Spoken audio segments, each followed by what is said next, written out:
Hey, check this out! This set is so colorful, funny, it has so many details, so many interesting pieces. When it was announced a couple of months ago, I decided right away to get one for my collection, and it didn't disappoint me. Hey folks, I'm Alex and you're on the Knobby Brick channel. Today I'd like to share with you my thoughts about this small LEGO Ideas set number 40566, Ray the Castaway. Without further ado, let's dive into it. The set contains 239 pieces. It was released in October 2022. It's from the Ideas series and for some reason is marked as 18+. And if after this review you'll decide to get one too, you will not be able to do that from LEGO directly. The set is not being sold officially and came as a gift with another purchase.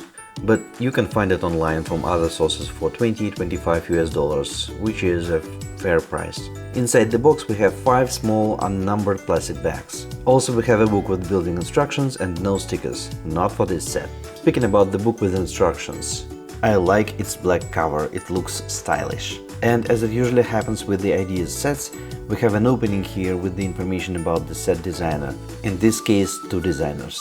Turned out the set is based on the winning entry of the LEGO Ideas Competition 2021. Its theme was Seaside Beach and Adventures. The idea was submitted by 2 LEGO fans, David and Diego. And the story behind it is that a fictional character Ray, nature lover and adventurer, went on a desert island vacation. But the travel agency forgets to pick him up at the end of his stay, and Ray ends up stranded for real. Now he tries to attract the attention of passing boats and planes and escape the island. Nice, love it. Other than that, instructions are clear and easy to follow, and the book contains just 65 pages. A couple of words about pieces. The variety of pieces is probably one of the things that make this set so cool.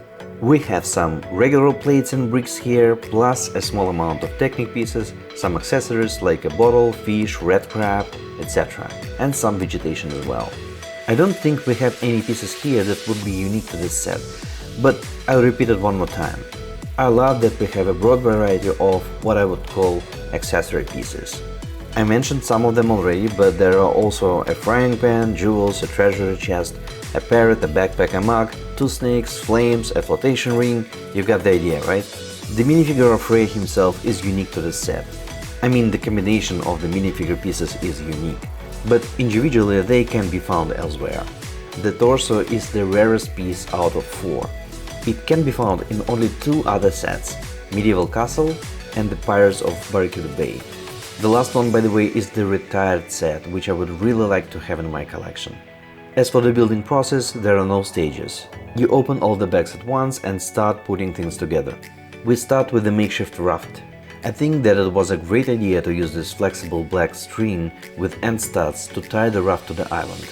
They could omit this piece and have the raft as just a separate component of the build, but having this connection makes the whole composition feel more complete. I like the raft itself in general. It's a small, tidy vessel. The only thing I cannot accept is this white flag piece. The original design submitted by Daddy Twins had a way better solution for a sail canvas. But I promise I will get back to it at the end of the video. Then we are building the island itself. Nothing prominent here, just a piece of land covered with sand and the green patch in the middle and some rock formation. We also add some first details to the build here, like the empty bottle on the beach and a bonfire with the frying pan. The fun part begins when you start working on a bungalow. Turns out there is a chest with a couple of jewels stored right underneath it. Then we build the shack itself, adding all these small details in and around. For example, I'm talking about this fishing rod here and a small yellow mug and a backpack. I genuinely like how they decided to make a roof with these 4 olive green leaves. Well, that's not a roof in traditional understanding and more like roof covering. But either way, nice idea, very thematic.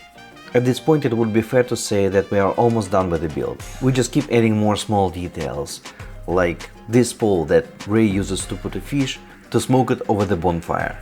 By the way, I've seen some questions on the internet about this yellowish green fish piece. For some reason people were asking if it glows in the dark. No, it doesn't. It has a color like it can be luminescent, but it's not. Also, we have a parrot here and a red crab. Love these pieces here.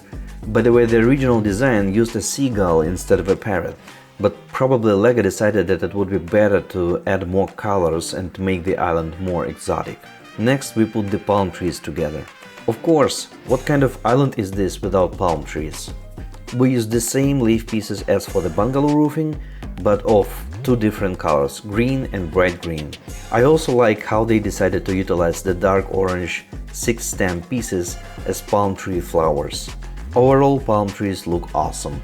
And in the end, by using 2 snake pieces and a flotation ring, we are adding the final touch to the build, putting the SOS sign on the beach right in front of the camp. And that's it. Before I move on to the final thoughts and make a small improvement to this set, I just want to ask you to hit the like button if this video has been informative and or entertaining to you. That helps this channel to grow. Thank you, I truly appreciate it. The final result looks awesome. But to tell the truth, when I was building it, I got a bit confused by the overall theme of the set. I didn't know anything about the story behind it yet. I'd seen people speaking about it as a pirate themed set, and yes, I can see why. Other people were thinking about it from the survivalist standpoint, remembering Robinson Crusoe or the Castaway movie. And to my mind, the second version is closer to the author's idea. Especially if we remember that Ray was a tourist who was just left behind. That explains why he has a frying pan and a yellow mug and neat backpack, which to me don't look like pirate accessories. But I'm picking holes here, all that doesn't really matter. I love this set, I love how many details it has. It's really pleasant to look at and you can play with it as well. There are so many things that Ray can interact with. For example, we can set Ray to look at the horizon through his spyglass, or go fishing, or smoke a freshly caught fish over the fire, or maybe Ray just lost his last hope and is getting drunk as a skunk. Or he tries to send a message in the bottle, or trying to escape on his raft, or he got pinched by a crab, and so on and on. The number of stories is limited only by your imagination. By the way, remember I promised to get back to the flag piece on the raft? I'm much more in favor of what David and Diego suggested to use instead of this boring wedged element. Their original idea had a minifigure white leg piece, as like Ray used his own pants to attract attention or for sail canvas. That is so thematic and way funnier at the same time. So I'm gonna do that for my build. Excellent idea. And that's all I have to say about this set. Thanks for watching, consider subscribing, and I'll see you in the next one. Until then, bye bye.